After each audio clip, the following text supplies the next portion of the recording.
جناب عمران خان صاحب آپ نے کشمیر کے لیے کیا کیا ہے؟ تو انڈیا کی سپریم کورٹ اپنے مفادات کا تحفظ کر رہی ہے. میرا اس موقع پر اپنی سپریم کورٹ سے یہ بھرپور میری ان سے درخواست ہے کہ جناب آپ اپنی سپریم کورٹ کا شعبہ کو لیں اور موجودہ حکومت سے عمران خان کو بلائیں, ہمارے وزیر خارجہ شاہ محمود قریشی صاحب کو بلائیں, ان سے پوچھیں کہ آپ نے کشمیر کے لیے کیا کیا. آپ صرف باتیں کر رہے ہیں, آپ صرف ہیلی کاپٹر میں بیٹھ کے ایک علاقے سے دوسرے علاقے چلے جاتے ہیں. آپ یہاں سے مظفر آباد چلے گئے, مظفر آباد میں کیا جنگ ہو رہی ہے؟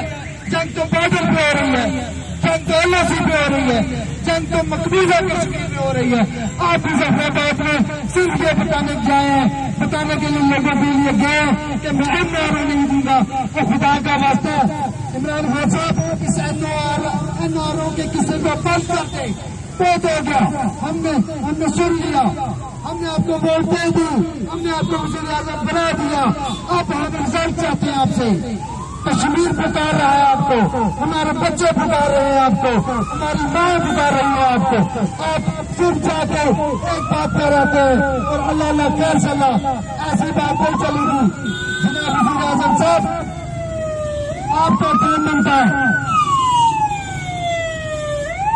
جناب عمران خان صاحب آپ کا کام بنتا ہے کہ آپ عوام کے اندر آئیں.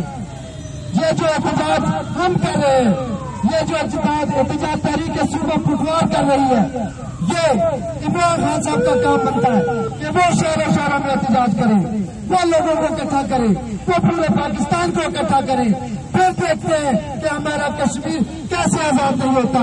آپ کو تو یہ ہمت نہیں پڑ رہی کہ آپ کشمیر کا مقدمہ لڑے, لیکن یہ غیور عوام, یہ پاکستان کی عوام, یہ پٹوار کی عوام انشاءاللہ کشمیر کا مقدمہ ضرور لڑے گی. ہم کیا چاہتے ہیں؟ ہم کیا چاہتے ہیں؟ آزادی. ہم چین کے لیں گے, ہم چین کے لیں گے. ذرا زور سے بولو, ذرا اونچا بولو. کشمیر بنے گا. پاکستان. ہم کیا چاہتے ہیں؟